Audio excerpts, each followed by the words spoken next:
They called it Tyros 7, population 86,421.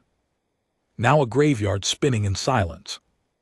At first, Earth's politicians scrambled for answers, but there was none. No declaration of war, no warnings, no demands, just slaughter, whoever ordered.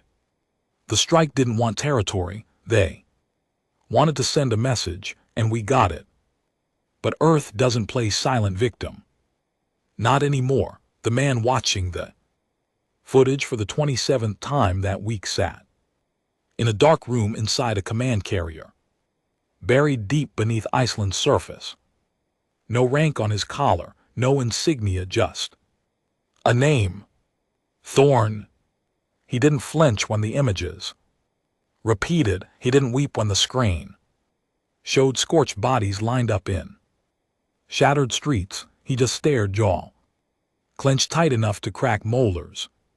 The blood on that colony included his younger brother, a civilian tech engineer who moved to T7 to escape war.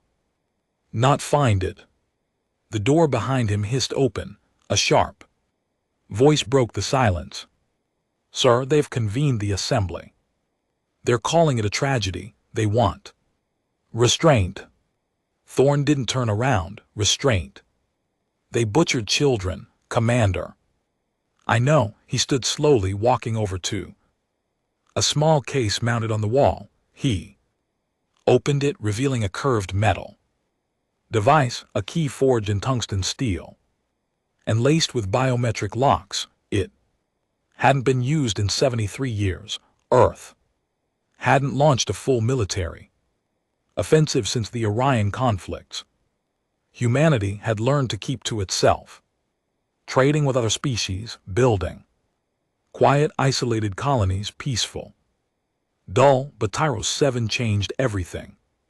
Thorn took the key in both hands and pressed it to the panel. Confirm identity, the AI voice hummed. Fleet Admiral Thorn, authorization. Vulcan Protocol 10, he growled. A pause, then a click, lights turned. Red alarms remained silent, but inside Earth's war core, the ancient engines of vengeance spun to life again, far above.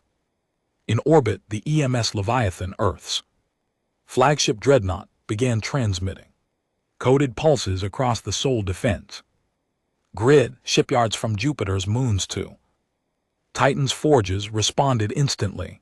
The order was simple: activate the fleet. Within hours, production lines started rolling, dormant for decades. Cryova were opened, generals pulled from retirement, some too old to walk but all willing to fight. Earth's old war machine, scarred and feared, had been waiting for something like this. By the end of the second day, 312 dreadnoughts had already left Earth orbit. Their destination, the Dryan expanse. Their message, vengeance. But Earth wasn't just sending ships, no. This time it was sending a legacy, a reminder. Thorn stood in front of the Leviathan's core deck, staring at the star map lighting up with enemy territories. We don't know which species hit us. His tactical officer muttered, we don't even know if it was official military or rogue mercs. Thorn's gaze didn't waver. I don't care, he replied. They flew ships, they carried weapons, they made a choice. He looked around at his crew, most of them young, born after the wars, raised in peaceful stations. That peace had made them soft, yes, but Tyros 7 hardened them overnight. When we arrive, he continued, I don't want prisoners, I want signals, loud ones, the kind that echo across galaxies. Sir, the officer asked hesitantly, how many ships are we building? Thorn narrowed his eyes at the map. All of them. Silence spread across the Leviathans. War room like a fog before the storm. Outside its armored hull, stars drifted Quietly distant, innocent spectators too. The fury rising in Earth's heart. The ship vibrated with power as its reactors went from dormant to full operational. Humming with restrained violence, Thorn stood at the center of it all, hands behind his back as the wall length. Holograms lit up with the latest fleet. Status: Dreadnought construction now at 14,000 and rising. Mars dry docks are working. Triple shifts, AI fabrication centers on. Europa reports zero downtime, a young comms officer said, barely masking the edge in his voice. He had no rank during peace, just an analyst, but war changed everything. The crew was no longer labeled by desk work or seniority. Now, the only thing that mattered was resolve. Thorn nodded. How soon till the fleet hits combat numbers? Less than 12 days. Sir, 12 days to build 500,000 dreadnoughts. Impossible unless you were Earth. The A factories hadn't forgotten the old codes. They'd just been waiting in their cores. The patterns for dreadnought class vessels had always been there. Frozen, encrypted, guarded from bureaucratic hands. Earth had feared what might happen if those blueprints ever fell into the wrong hands. Now they were in the right ones. On day 5, the Leviathan reached the Dryan expanse. The closer they got to T-07, the worse it smelled, even in space. Not literal scent, but the kind of silence that carried weight. Radiostatic filled the void. No civilian chatter, no merchant signals, no survivors, just echoes bouncing off burnt rock. They'd cleaned it. Whoever hit the colony didn't just burn it, they sterilized it. Every relay destroyed, every sensor gutted, orbiting satellites vaporized in tight, precise lines. Someone had experience and they wanted to hide something. The Leviathan sent out its first scouting wing, 2 heavy corvettes, and a stealth drone grid. It took 5 hours before a corvette, the Eagle's wrath, pinged something unusual. Radiation signature beneath Tyro 7's crust. Not natural, not Terran tech. Thorn watched from orbit as the corvette drilled down with its plasma cutters. Slowly, cautiously, it melted through layers of shattered bedrock. Then they saw it. Beneath the surface was a massive underground facility, half collapsed, partially shielded. Whoever the attackers were, they hadn't built this, they'd found it. Get me eyes inside, Thorn ordered. The drone footage came in dirty, glitching. But the shapes were clear, weapons not Terran, not from any known registered race. Pulsed cannons with spiral cores. Plasma forges the size of dropships. One vault, still intact, was filled with humanoid shells, biomechs, vessels meant to carry non-organic pilots. Jesus, muttered one of the engineers, watching the feed. This isn't just a hit. This was a goddamn cover-up. Thorn leaned forward, repped the heat map. The AI complied. Heat signatures spiked. Inside the facility, 89 life forms. Faint but moving, they weren't dead. They were hiding. 6 hours later, a shock team deployed from the Leviathan, 50 men in sealed exosuits descended into the ruin, flanked by 2 Goliath walkers.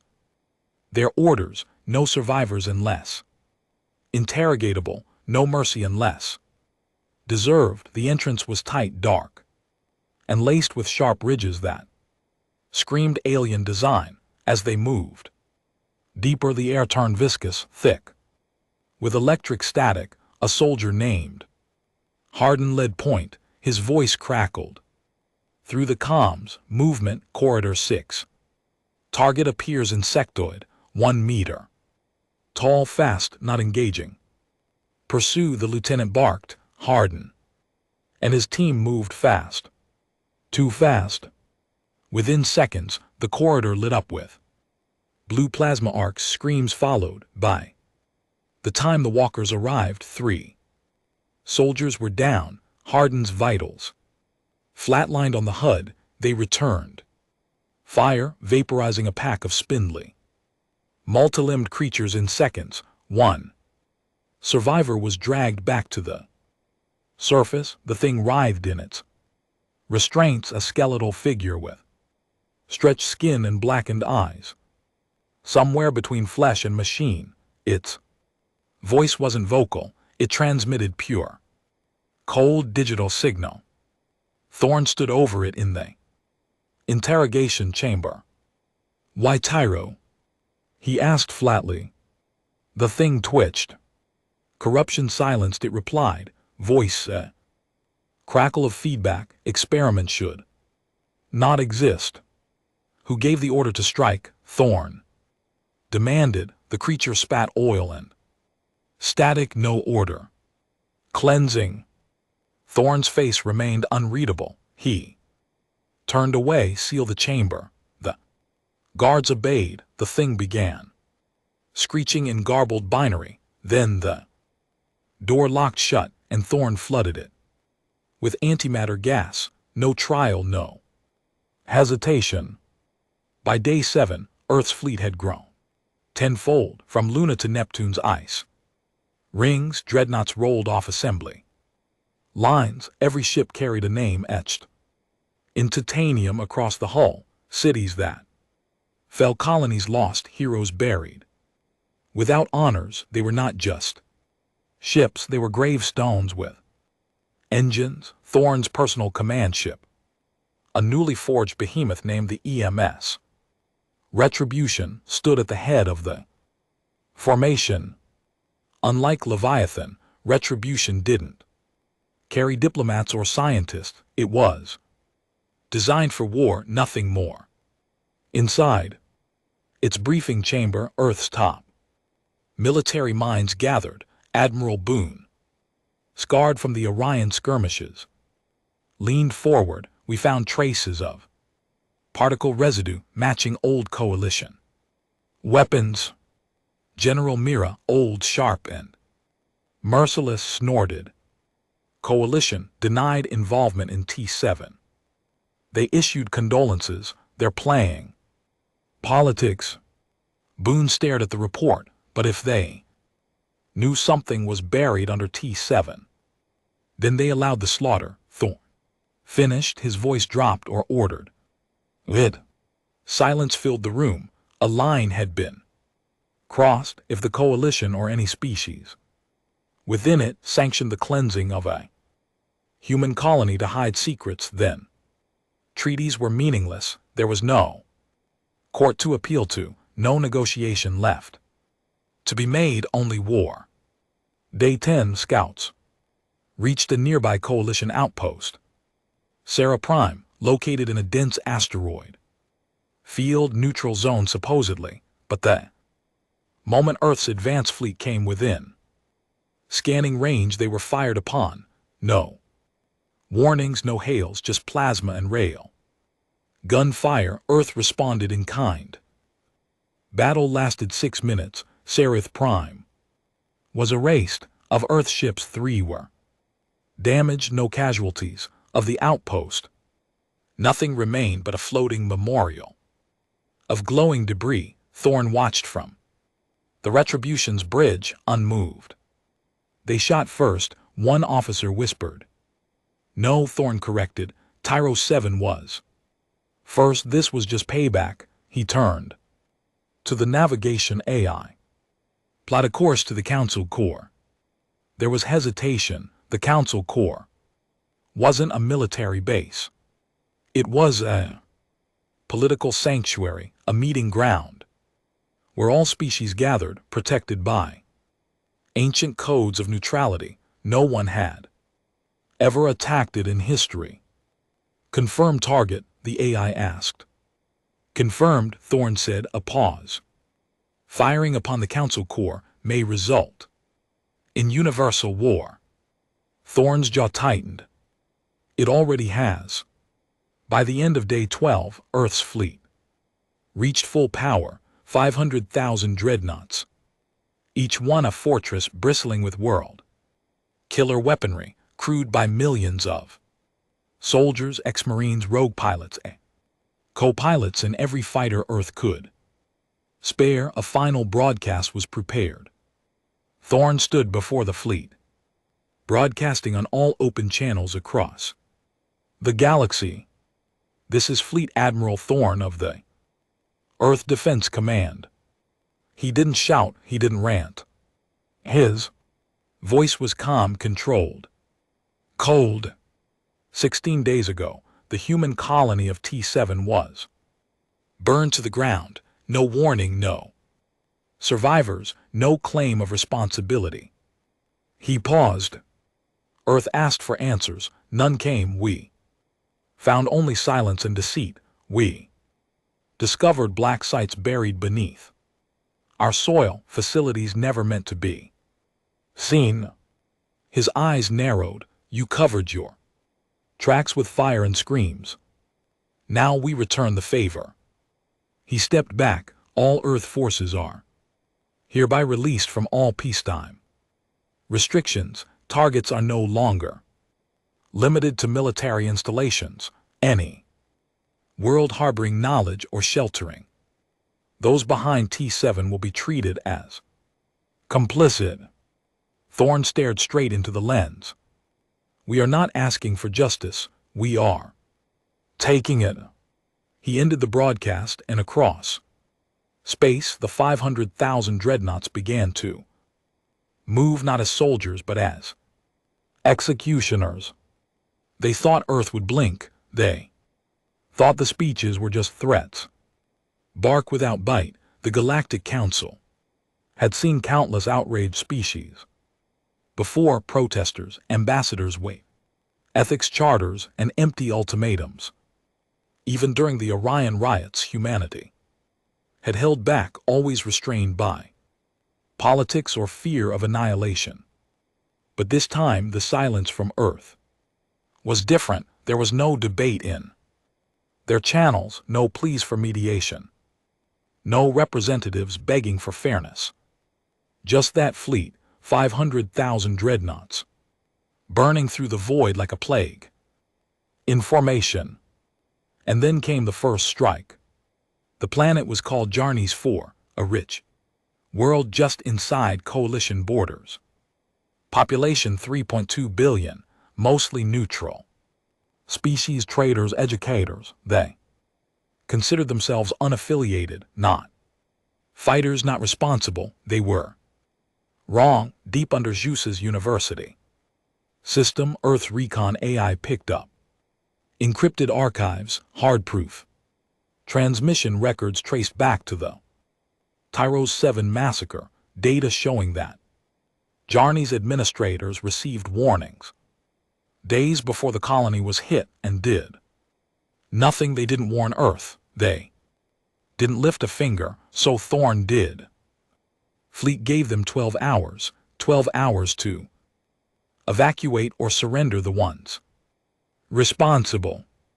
The Jarnesian government responded with a message: we have no part in this war. Thorn replied with 2 words, then. You're part of the silence. At hour 13, the first dreadnought salvo was fired. No surgical strikes, no pinpoint bombing, just raw planetary bombardment. Orbital kinetic rods fell from the sky. At Mach 30, cities were vaporized in the first impact wave. Universities turned to craters. AI towers collapsed like dominoes. In 37 minutes, Jarnes 4 ceased to exist. Not one dreadnought was scratched. No fighters were deployed. It wasn't a battle, it was a lesson. The galaxy took notice. The Council finally responded. A formal summons was sent to Earth. Cease hostilities immediately. Return to the negotiation table. Failure to do so will be considered a declaration of war upon all member species. Thorn didn't reply. Instead, he turned To General Mira. "Where are the next targets?" he asked. She tapped her console. "We traced at least 6 species involved in black site operations near Tyro 7, all within coalition territories. One of them, the Valari Ascendancy, had ships near the colony 2 days before it was wiped. Coordinates. Sending them to your display." Thorn stared at the map. "Prepare Phase 2, send the fleet." He paused. "And kill the relay networks first. I want them blind before we strike." The Valari Ascendancy was one of the oldest species in the galaxy, all bone, white skin and glowing yellow eyes, cloaked in layers of silk and smug superiority. They'd always viewed humans as newcomers, too emotional, too violent, too primitive. Now they were running the moment Earth's fleet warped into Valari space. The Ascendancy activated their planetary shields and began scrambling civilian evac ships. Their grand halls of learning, once filled with philosophical debate about lesser species, turned into bunkers overnight.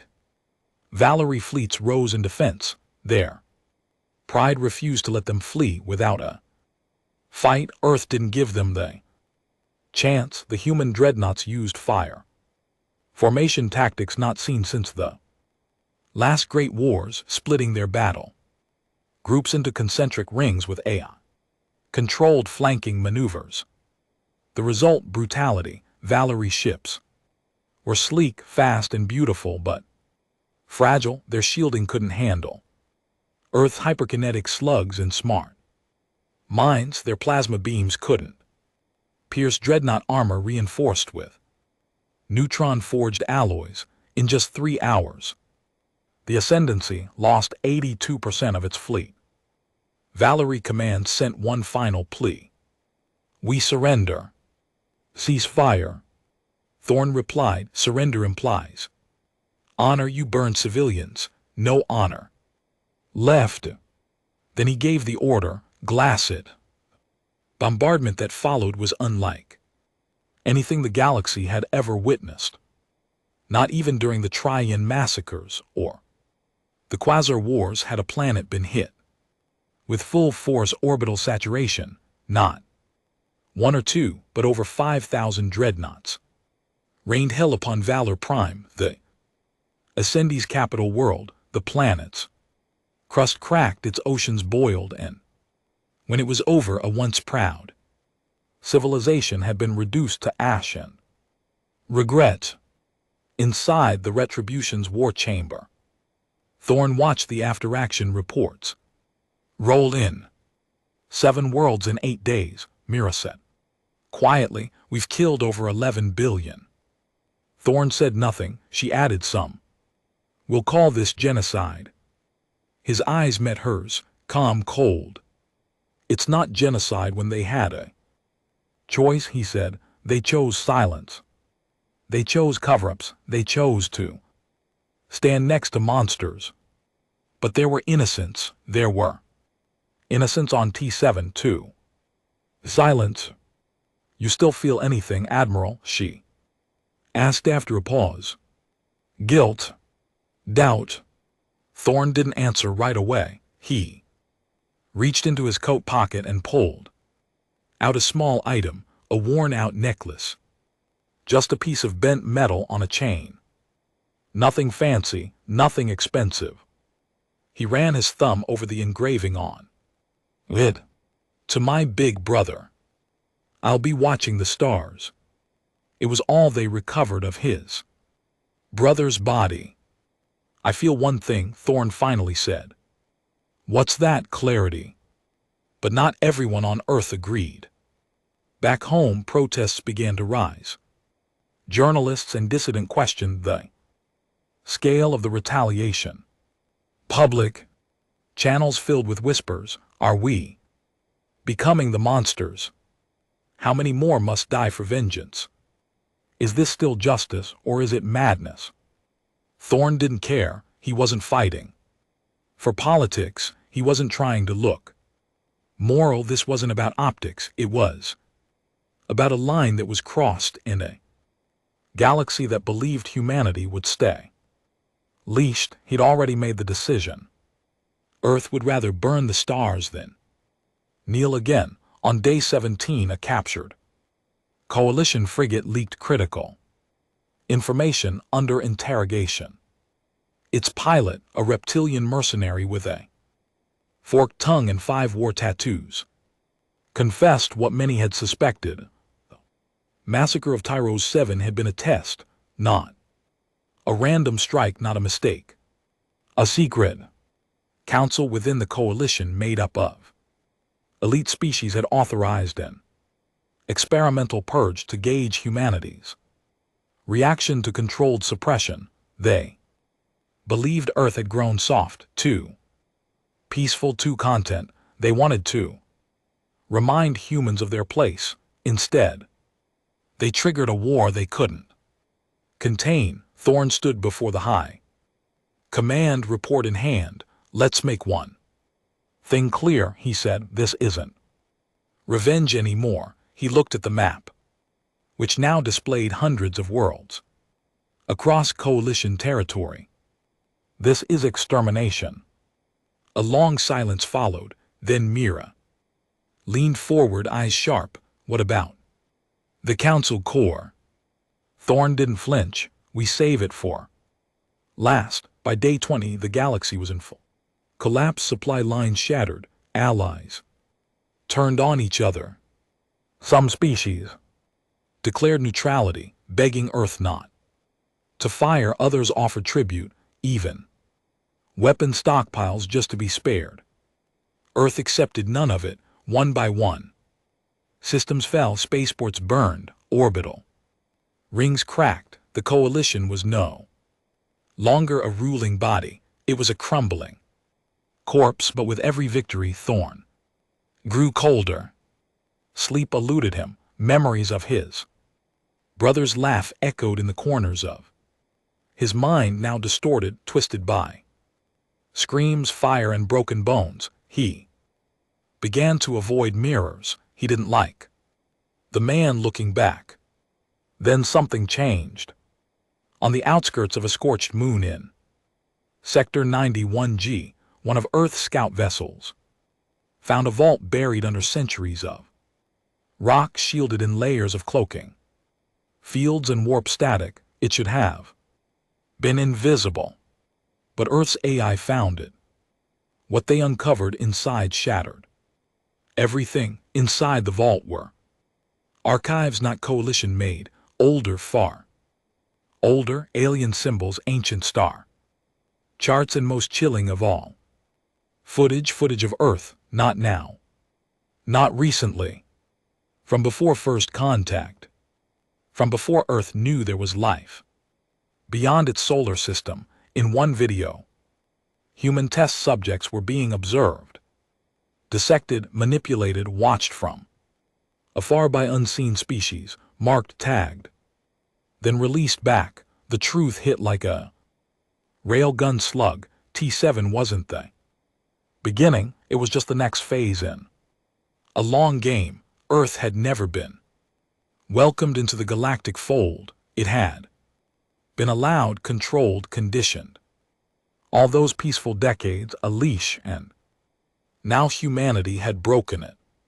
Thorn stared at the footage. His hands trembled for the first time in weeks. We were never equals, he whispered. We were livestock. Mira stepped up beside him. What now?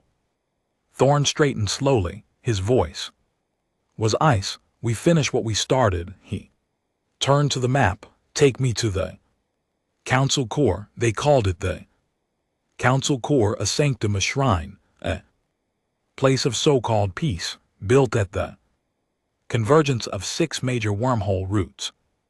The core was a marvel of architecture and hubris, floating cities wrapped around a neutron star laced with solar sails and self-sustaining energy webs. It wasn't just the capital of the Galactic Coalition, it was their throne. Their safe house, their fortress in the stars. No species had ever dared to attack it. No species had ever survived attacking it until now, because Earth wasn't coming for diplomacy, it was coming for vengeance. Thorn stood on the bridge of the EMS. Retribution staring through the reinforced viewport as the stars warped into spears of light. ETA to Council Core, he asked, voice steady. 46 minutes, his navigator replied. Behind him, the fleet moved like a metal ocean, 500,000 dreadnoughts escorted by a swarm of AI-controlled frigates, cruisers, destroyers, and autonomous artillery carriers. Each ship carried its own gravity field, its own power grid, its own ecosystem. They weren't reliant on fuel stations or coalition relay points. They were built for isolation, they were built for siege, and they were built for this. Thorn's hands clasped behind his back. As Mira approached, we just received transmission logs, she said. They're mobilizing everything, all remaining coalition fleets are converging at the core, defense rings, orbital weapons, mercenary fleets, even unaligned species. It's everyone. Good, Thorn said. Then we won't have to hunt them down after. Mira looked at him, not with fear but caution. There's no coming back from this. You know that, right? This isn't just war. This is extinction protocol. Thorn didn't respond, his jaw clenched. We saw what they did to us for centuries, he finally said. They watched us from the dark, used us, manipulated our development. They never meant for Earth to rise. They only wanted to control it. He looked at her, eyes like steel under ice. Now they get to see what happens when their experiment fights back. As the fleet approached the core's perimeter, alarms blared across enemy channels. The coalition had pulled every last ship into defensive orbit. Reports estimated over 1.2 million vessels in total, not including orbital platforms, long-range plasma arrays, shield domes, and fighter drones. They expected Earth to hesitate, to stall, to negotiate. They forgot who they were dealing with. Target rings acquired, the Leviathans. AI reported, primary defenses active. No preemptive strike, awaiting orders. Thorn didn't wait. All units, he ordered, begin the burn, form up in wall formations, cycle EMP torpedoes first. Wave break their sky. Mira narrowed her eyes. You're going to blind them before we hit? No, he replied. I'm going to them. The first volley came from Earth's outermost artillery ships, over 30,000 torpedoes laced with high-frequency disruptors and chain reactive shock pulses. They didn't aim for ships, they aimed for the grid. Power lines, communication towers, relay satellites, data hubs, navigation beacons. In one coordinated strike, Earth turned the coalition's coordination into chaos. Thousands of enemy ships suddenly found themselves flying blind. Their AI co-pilots blinked out, their targeting systems glitched. Fighters spun wildly as their magnetic locks failed. Entire battalions broke rank without orders. Earth didn't wait. It swarmed, wave after wave of dreadnoughts slammed into enemy formations, each one fired with brutal precision. No fancy dogfights, no cinematic spins, just relentless crushing volleys. Coalition ships were elegant, fast, nimble, but Earth's vessels didn't care about style. They cared about destruction. Within the first 30 minutes, nearly 90,000 enemy vessels were gone. Inside the Council core, panic ruled. Species who had once looked down on Humans as primitive were now running from their terminals, screaming in languages translators couldn't keep up with. Diplomats argued over emergency evacuation. Governors begged the mainframe to reroute power to shields. The central command tower, a spiraling structure of obsidian glass, trembled under shock waves as Earth's weapons pounded the outer rings. In the deepest level of the tower sat the inner circle, 12 beings representing the founding races of the coalition. They were ancient, arrogant, and now terrified. "This is madness," one of them hissed, its mouth quivering. "They're animals." "Brutes, no," another muttered. "They're free, back on the retribution." Thorn watched the battle unfold like a surgeon over a cadaver. "They're trying to retreat," Mira noted, thousands of ships breaking orbit, core commands pulling its elite out. "Let them," Thorn said. "You're going to let them escape?" "No," he said. "I'm going to watch them try." He raised a hand. "Unleash the Reapers." From the dark edge of the system, Earth Sleeper fleet arrived, stealth class execution. Ships designed for one thing, pursuit and annihilation. Each Reaper-class destroyer carried piloted hyperdrive interceptors and subspace mines designed to track and rupture FTL lanes. The fleeing ships never made it far. As they tried to jump, their warp lanes collapsed.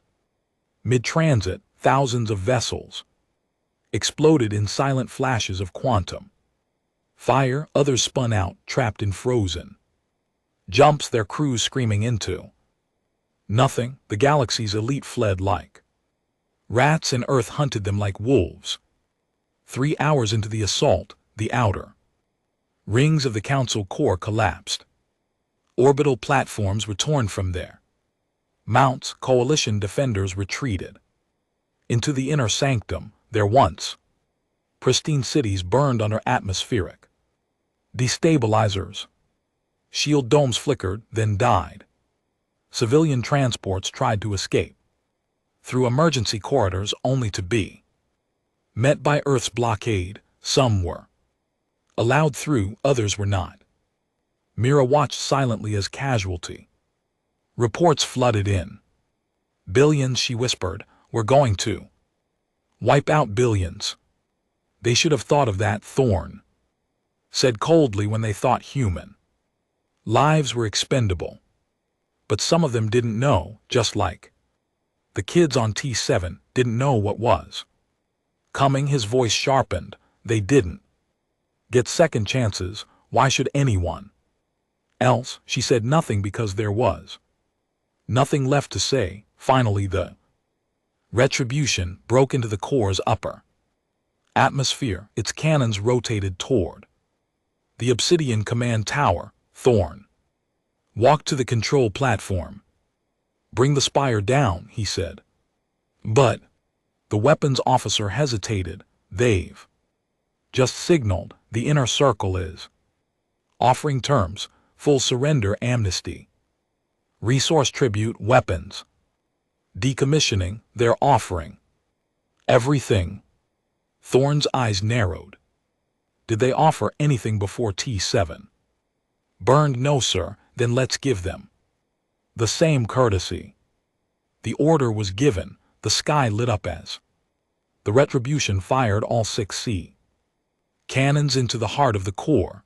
The tower exploded in a bloom of white fire, debris scattering across the ruined sky like shattered bone. And just like that, the Galactic Council fell. After the assault, silence filled the system.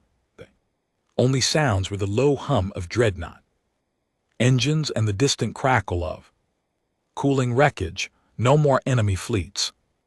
No more diplomacy. No more games. Earth had won. But victory came with a cost. As Thorn stepped onto the platform overlooking the wreckage of the core, a young officer approached, eyes wide, voice shaking. Sir, there's something else. What is it?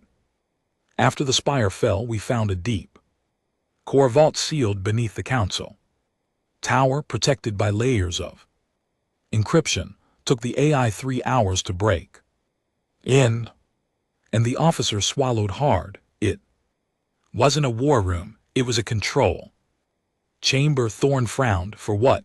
The officer handed him a data chip. For us. Thorn inserted it into his visor.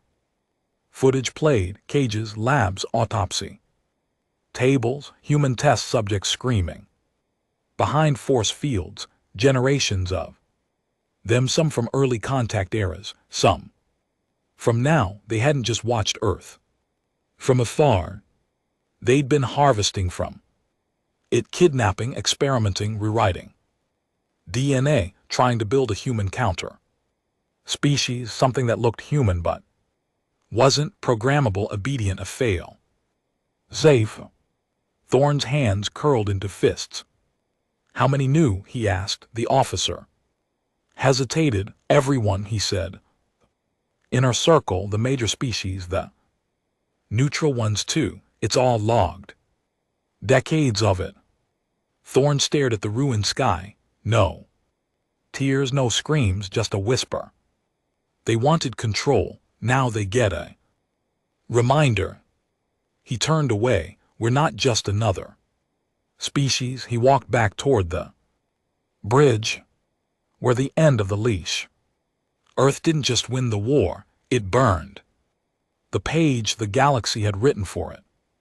The survivors would tell stories of dreadnoughts that blocked out the sun, of humans who didn't negotiate, didn't retreat, didn't apologize, of a species that rose from genocide and answered with extinction. They'd remember Thorn's face. They'd remember Tyro's 7. And above all, they'd remember that Earth only asked once. Galaxy lay in ruins. The council core no longer spun with its artificial rings or broadcast its arrogant laws across the starways, where once diplomats and rulers from 100 species debated peace and dominance. Now there was only silence, ash, and the drifting wreckage of what used to be order. For the first time in 1,000 years, there was no galactic government, and Earth stood alone, victorious, unchallenged, feared. But victory didn't feel like glory anymore. It felt like weight. On the observation deck of the Retribution, Admiral Thorn stood with arms crossed, staring at the void where the council core used to be. Shattered rings still drifted lazily around the neutron star, glowing dimly in the shadow of Earth's dreadnoughts. His reflection in the glass didn't look like a man who had won. He looked like a ghost that refused to lie down. General Mira stood beside him. Neither of them had spoken in 10 minutes, not since the last reports came in, not since the silence from Earth grew louder than the screams from the stars. The colonies are uneasy, she said. Finally, even the loyal ones. Thorn said nothing. They're seeing the footage, not just the black sites, but journeys for Valerie, the executions, the children. They saw our children first, he said. I know, she replied quietly, but they didn't want this much fire. They wanted revenge. Yes, but you gave them dominance. Thorn didn't flinch. That's the only thing anyone in this galaxy respects, he said. We begged, we signed their treaties, we followed their rules, and they still butchered our people in the dirt like animals. His voice turned to steel. We're not asking for a seat at the table anymore. We're flipping the goddamn table and building our own. Mira watched him for a moment. You still think they won't come back? She asked. I know they will, she raised an eyebrow. Then what are we waiting for? He turned to her. The next enemy won't come from above. What do you mean? He pulled up a map, not of coalition space, but Earth's colonies, red markers dotted. The screen, Mira frowned. Internal. Power vacuums, Thorne said, governors. Declaring themselves independent. Colonies demanding full autonomy now. That Earth holds the whip, even elements. Inside the fleet, rogue captains. Mercenary defectors, AIs gone silent. After Corofal, it's starting. She stiffened. A rebellion. Not yet, he said, but soon. Mira let out a slow breath. We wiped out 1,000 years of galactic structure in less than a month, and now the pieces are turning on us. Thorne nodded, because everyone's waiting for the same thing. And what's that? He stared at the blinking lights. For me to die. Earth itself had changed. From orbit it looked the same, green, blue, alive, but the soul of it had shifted. Massive banners flew over its mega cities, bearing the names of lost colonies. The old Earth Parliament had been dissolved, replaced by the Terran Dominion Command. Military tribunals handled justice. Civil liberties were narrowed. In the name of galactic security, there were no more elections, there were only orders. And though the people cheered at first, drunk on the sweet taste of vengeance, that pride began to curdle. It started small, whispers on the in fetters, leaking footage of Jarny's fours bombing, underground forums debating if the massacre at the council core went too far, reports of pacifist cells in former academic colonies smuggling out denters. Earth crushed them, of course, but the damage was done. A seed had been planted, and beneath every celebration, every parade, every anthem, there was a question rising in silence. What have we become? Thorne walked through the Leviathans.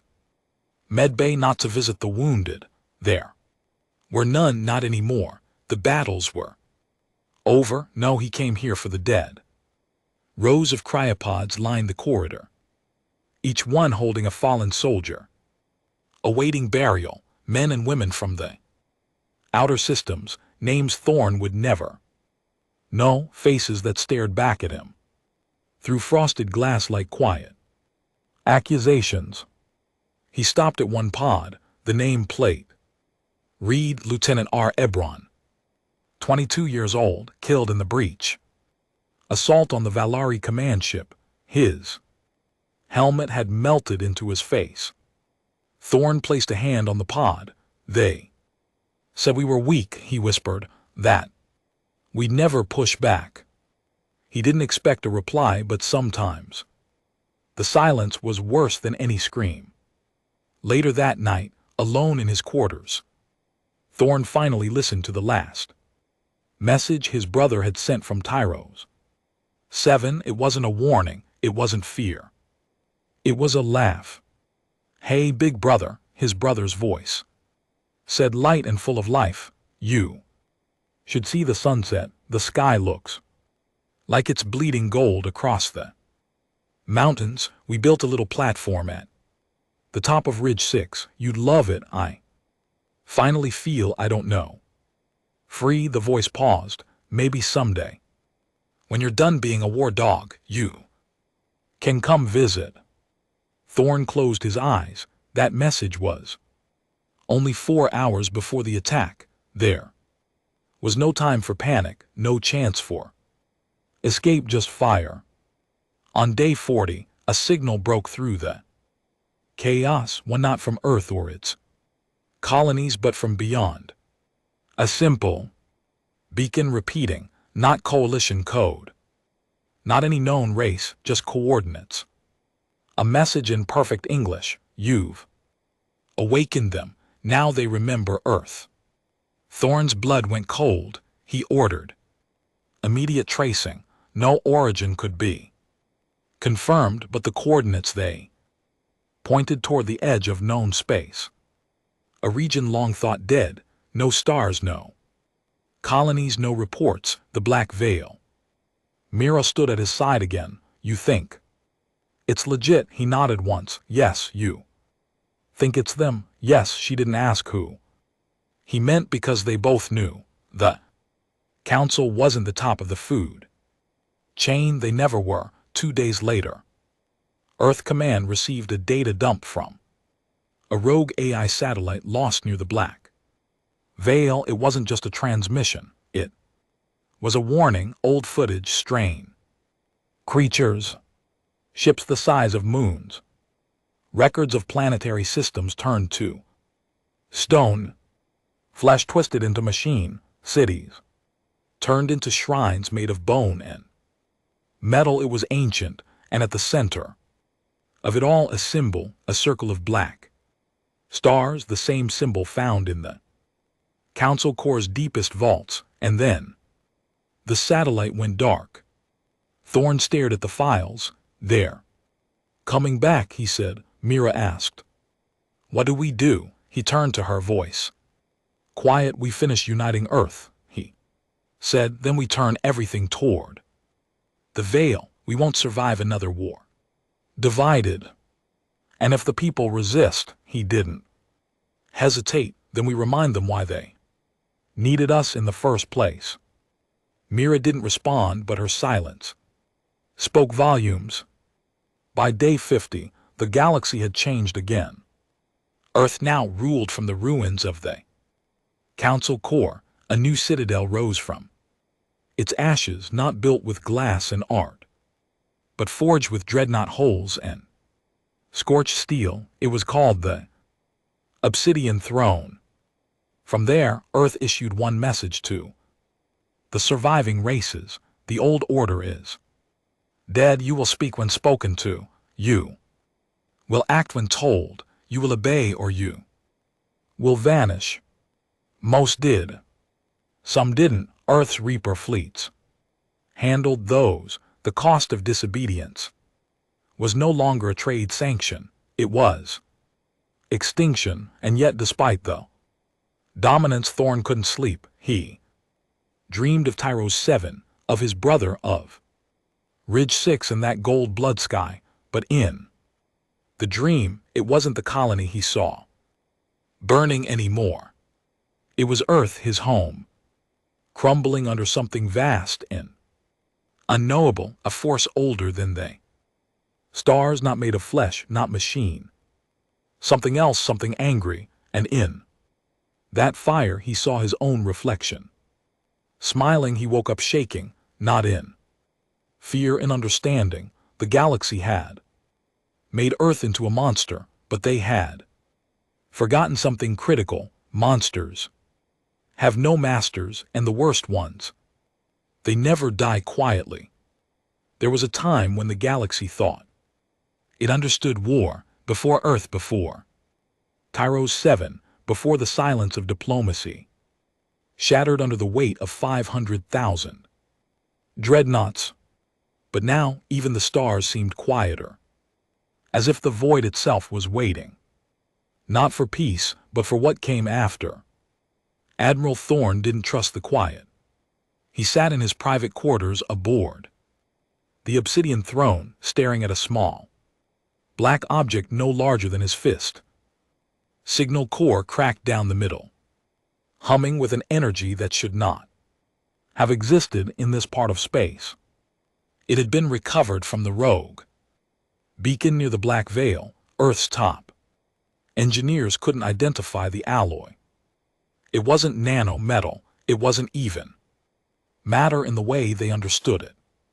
And yet it pulsed with rhythm, with purpose, not a message, not a trap, a heartbeat. Admiral, Mira's voice came through the intercom. The council you requested is ready. Thorn didn't reply immediately. He took one last look at the artifact, then slid it into a containment vault, locked with his own DNA. On my way, he said when he entered the war chamber. Every major faction commander stood around the circular table, hardened men and women who'd led the Dominion's conquests through 20 Systems, General Mira, Fleet Commander. Sharp, Director Alden of the HFY. Integration Corps, and 12 new colonial. Leaders unelected placed, controlled. A room full of killers. Thorne stood at the head of the table. Silent, letting the tension build. What you're about to see, he said, slowly does not leave this room. He gestured to the display, Mira. Uploaded the visuals, first satellite. Images, unknown ship fragments floating. At the edge of the black veil, they made no sense, non-Euclidean shapes. Impossible angles, structures that bent. Light around them like shadows had mass. Then came the audio. Static, then voices layered atop one. Another, ancient, whispering in. Languages never spoken by any known species. Sometimes it sounded like screaming, sometimes like prayer. Thorne spoke over the footage.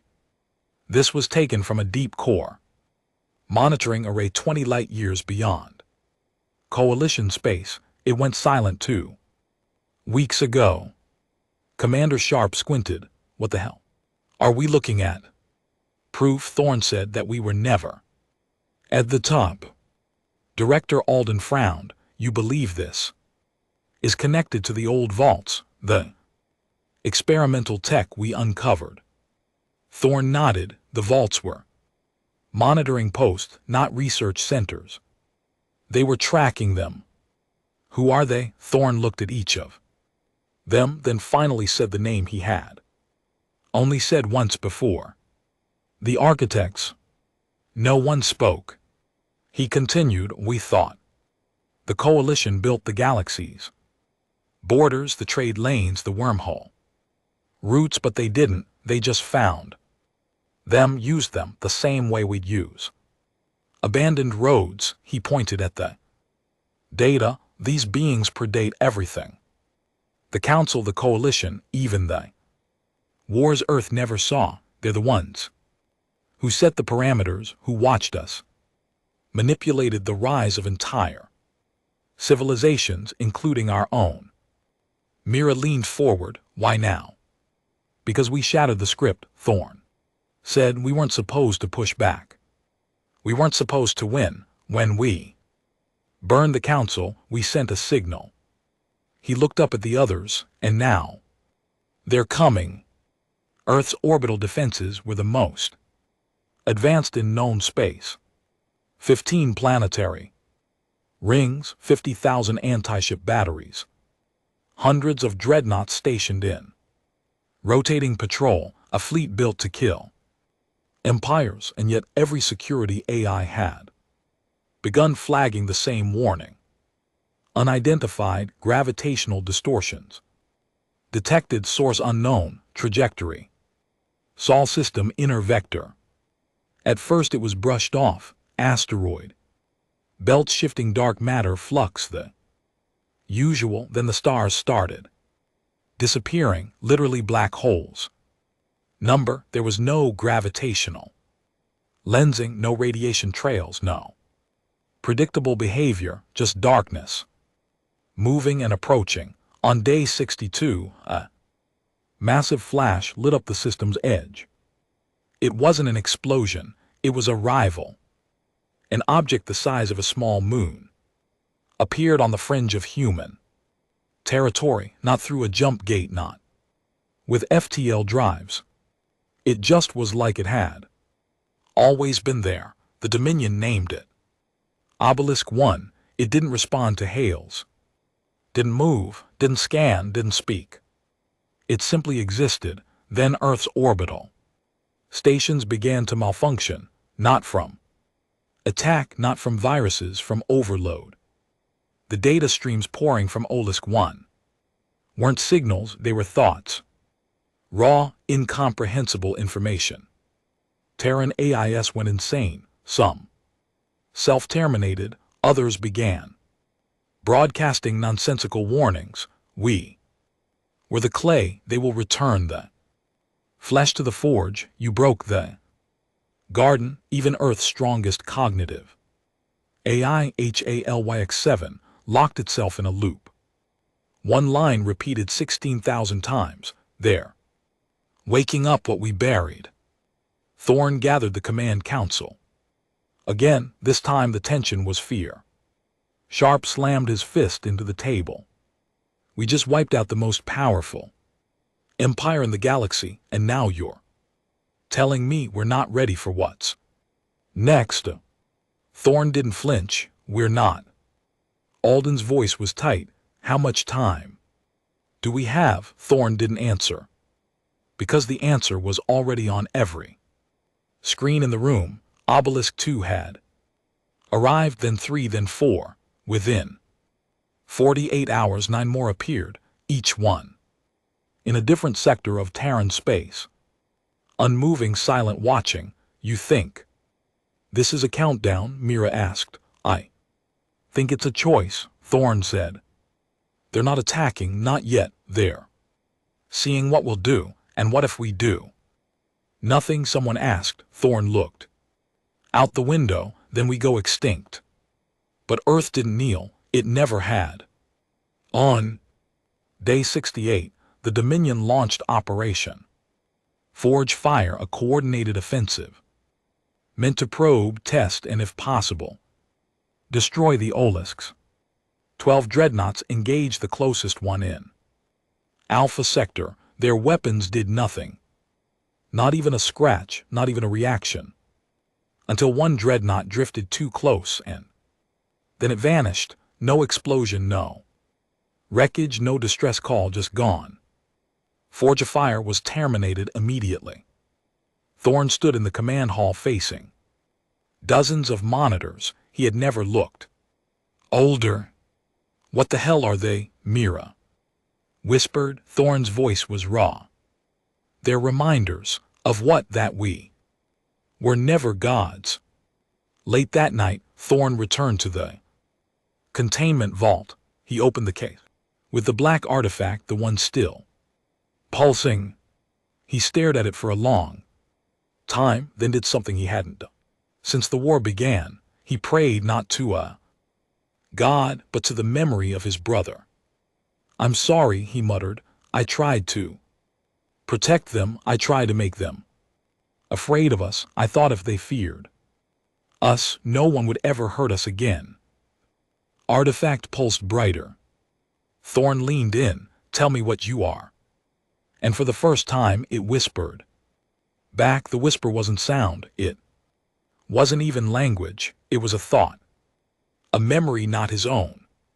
When Thorn touched the artifact, the world slipped sideways, not violently, not with chaos, but in silence. He wasn't in the vault anymore. He wasn't anywhere. It was darkness. Endless, cold, quiet, and then stars. But not like the ones he knew. They pulsed in patterns, formations, not random but structured, artificial, like someone or something had designed the sky like a blueprint. We are the origin. You are the fracture. The voice wasn't a voice at all. It bypassed hearing. It bypassed logic. It arrived fully formed inside his mind, like a memory, long buried, only now remembered. He couldn't move, couldn't breathe. He didn't need to. We planted the seed in your world when it was ash, before your kind could walk. We mapped your growth. Images flashed through him, not before his eyes, but through him. Primitive earth, fire, mountains cracking open, black machines descending from the clouds, embedding long stalks into the crust. You were not meant to awaken. Your flame burns too hot. And then came the final image. Earth, surrounded by a halo of white light, imploding in reverse, everything vanishing into a pinpoint of silence. He gasped. His body snapped back into reality, knees slamming to the cold floor of the vault. The artifact was still there, still humming. But now he understood. The obelisks weren't weapons. They were harbingers. They didn't destroy civilizations. They ended experiments. And Earth had failed containment. 2 hours later, Thorn stood in the Obsidian Throne's main command tower. Drenched in sweat, blood dried on his lip where he'd bitten down during the vision. Mira met him at the lift, eyes sharp. We've received confirmation. Obelisks 9 and 10 have entered Saturn's orbit. The fleet's on standby.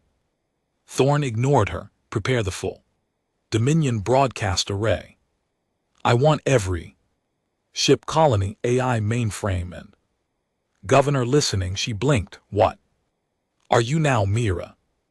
When the broadcast cut in, Dominion citizens across 1,000 systems froze, screens went black, voices died.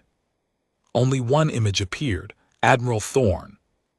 Eyes rimmed with red, jaw like iron. Standing before the Terran flag. This is not a war speech, he began. This is a reckoning. He paused, letting the silence echo. We burned the stars to answer the murder of our people. We destroyed empires that played God with our DNA. We took the galaxy by the throat and squeezed until it begged.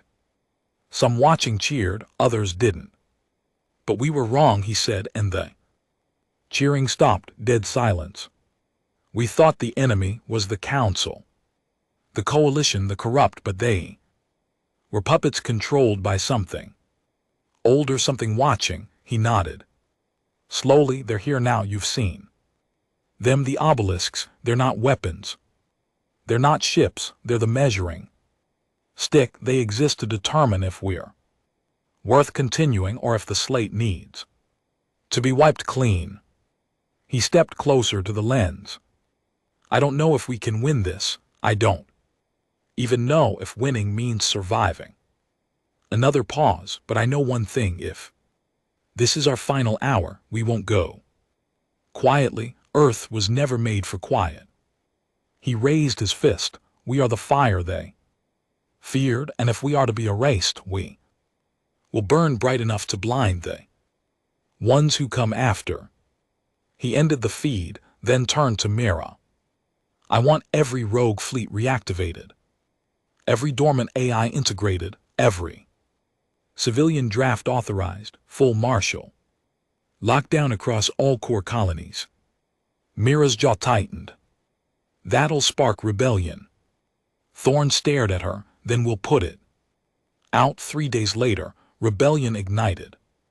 Anyway, it began in the Outer Rim, the former academic colony of Harrow's End.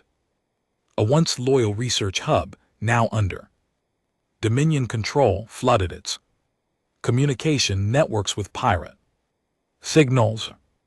The Admiral is leading us into extinction. They came because of him, not us.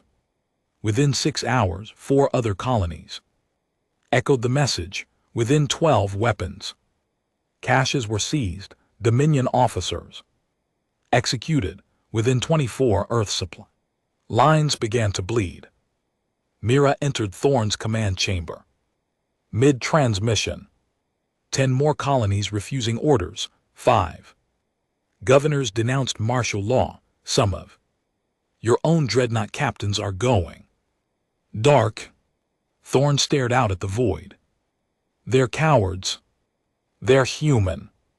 I know. He turned slowly. Activate the Scorch Doctrine. Mira went still.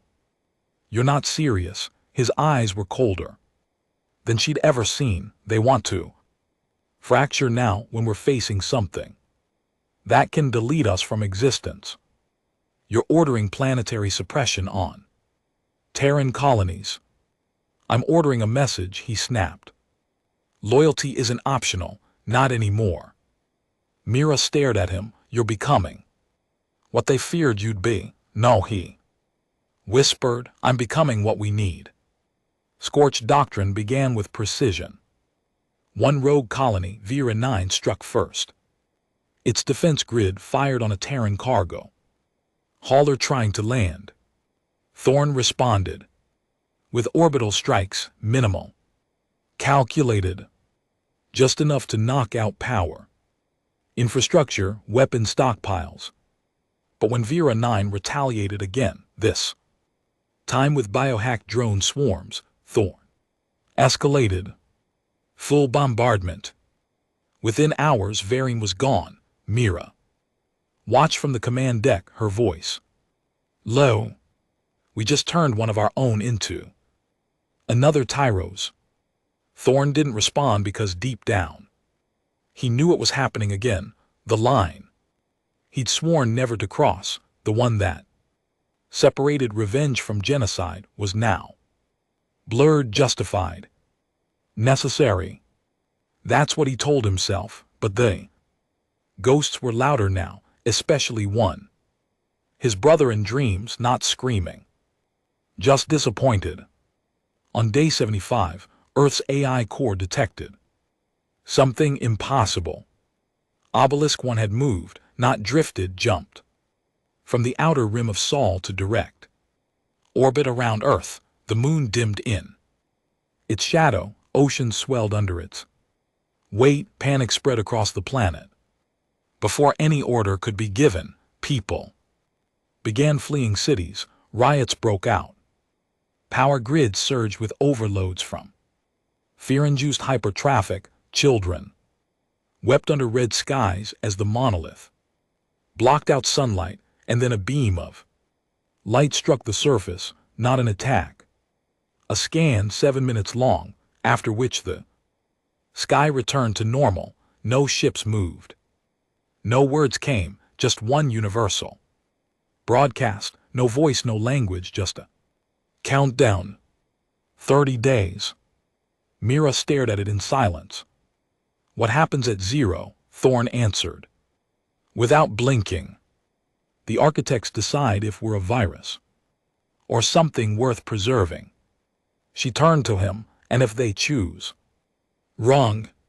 Thorn looked back at Earth, his planet, trembling under the weight of gods. Then we teach them what it means to fear their own creation. Day 76. Countdown 29 days. Earth had never felt smaller. From orbit, it looked like it always had. Blue, alive, resilient. But in the shadow of Obelisk 1, Earth looked like a candle under a boot. The monolith hung in the sky like the judgment of a silent god, not moving, not responding, just waiting. And every Terran colony, every soldier, every commander knew this was it. The final hour was upon them. Admiral Thorn hadn't slept in 2 days. There was nothing left to prepare, nothing to strategize. The Dreadnoughts were in position. The colonies were locked down under martial law. AI command systems were synced under one voice, his, and still it didn't feel like enough. He sat alone in the war chamber of the obsidian throne, staring at the countdown that now hovered in the center of every Dominion screen. It wasn't just a number, it was a verdict. They hadn't fired a shot, hadn't sent a fleet, no demands, no instructions, no ultimatums. Just time. And time, Thorn knew, was the cruelest weapon. Behind him, Mira entered, eyes sunken, uniform stained with ash from the rebellion on Vega 4. You should rest. He didn't look at her. Not yet. Sleep won't kill you, Admiral. No, but weakness will. Mira walked to the center display. Dozens of Terran colonies flickered red. Tensions were boiling over. Food riots, insurgent broadcasts, underground groups claiming the obelisks were gods, and Thorn was the reason humanity was cursed. They don't believe we can win, she said softly. They're not supposed to. He replied, they're supposed to survive. She paused. That's what this is about, isn't it? Thorn finally looked up. What, you're not planning to win? He said nothing. You're planning to hold them back long enough for what's left of us to escape. His silence was all the answer she needed. You're building a future without you in it. Thorn leaned forward, fingers steepled, voice quieter than she'd ever heard it. They're not enemies, Mira, not in the way we understand it. The architects don't conquer, they erase. They cleanse. Timelines, realities, civilizations that don't fit like viruses. He nodded. They don't care about borders or weapons.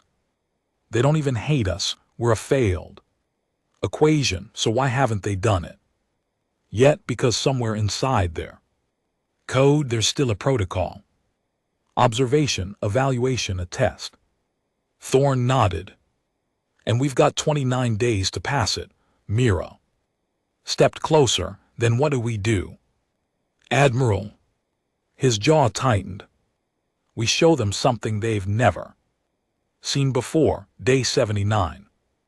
Countdown 26 days in the outer orbit of Pluto, Earth's most dangerous experiment was awakened. Project Widow. Weaponized interdimensional observation. Weaponry, it wasn't a bomb, it wasn't a ship, it was an event. A pocket space. Tier in reality, built using the stolen schematics from one of the Council's deepest vaults, a weapon designed not to destroy matter, but erase meaning. Reality itself bent around it like a dying star. The Council had banned it. Earth built it anyway, and now it was armed. Thorn watched the test from the bridge of the Leviathan, standing beside the A interface node. Is it stable? The AI responded in its neutral voice. Stability is irrelevant. Containment probability is 0.2%. Once engaged, it will rupture space. Within a 1 AU radius, targets anything with sentient energy. Signatures, biological, artificial, it does not discriminate, and the obelisks. The AI hesitated, not from emotion but processing conflict. Unknown, no simulations exist. Probability of success, 6%. Better than 0, Thorn muttered.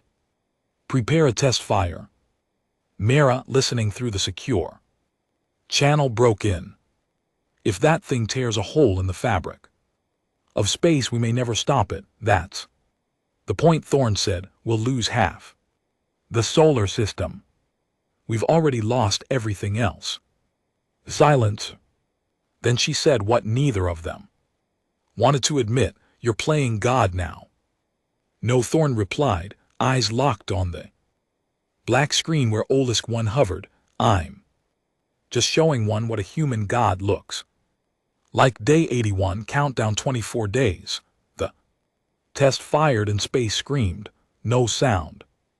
No shock wave, just a folding like the universe had crumpled around a single invisible fist. Particles evaporated. Mid-flight, satellites disappeared. Light itself bent unnaturally, then snapped back. The rupture lasted only 23 seconds, but when it ended, the far side of Pluto was gone, so was Obelisk 9. Completely, no debris, no echo, no trace, just gone. The news rippled through Terran systems like wildfire. The architects could be touched, maybe not destroyed, but moved, erased, and in that truth a terrible hope bloomed. Earth might fight back after all, but Thorn knew better. They let us hit it. He told Mira that night. They needed to know what we were capable of. Now they've measured us, and they're deciding whether to double the dose or cut the infection. Day 86, countdown 19 days. Obelisk 1 finally moved. Not in orbit, but through space towards Earth, slowly, gracefully, like a judge approaching the guilty. Thorn deployed every fleet, every dreadnought, every AI controlled formation. He gave them one order: hold the line. And when Obelisk 1 reached the moon's upper stratosphere, it stopped. Again, then it opened, not physically, not with doors. It unfolded, and from it emerged a single figure, not metal, not flesh, something in between, tall, faceless, radiating pressure and understanding. All at once, it descended into Earth's orbit, passed through defense grids untouched, then it landed on Earth at the crater where Tyros 7's survivors had built their memorial. Alone, waiting, Thorn landed personally, accompanied by Mira, 2 guards, and a drone relay. He didn't take weapons. He didn't need them. The architect stood motionless, arms folded behind its back, face in ever-shifting mask of static. When Thorn stepped closer, it finally spoke, not with sound but memory. He saw Tyros 7 again, his brother's laughter, the fire, the screams, the rage, and then a new memory, not his own, the first human prototype dying in a test tube, Earth reduced to cinders, galaxies before this. 1. Failed runs, civilizations built and unmade by the architects. He fell to one knee, gasping. Then it spoke. You are flawed, violent, divided. You are beautiful. Thorn raised his head, eyes burning. You created us just to watch us fail, to see if something imperfect could evolve into something worthy of inheritance. Thorn spat blood. You killed billions, so did you. They stood in silence. Then Thorn said something the architect didn't expect. I forgive you. The mask flickered. You wanted gods, Thorn whispered. Then look at what you made. We kill, we grieve, we build, we rage. But we feel, we hurt, we remember. He stepped forward, and we choose. The architect said nothing. Then it dissolved. Light spilled across the field like dawn. The obelisks blinked once, then vanished, all of them gone. Countdown 0. No sound, no message. Just stars and silence. Thorn stood there for a long time, then finally looked up. Was that it? Mira asked quietly. He nodded once. We passed. She looked around. At what cost? Thorn didn't answer because he knew the answer. They'd lost their innocence. They'd lost unity. They'd lost their fear of becoming the very thing they once hated, but they were still here. And for now, that was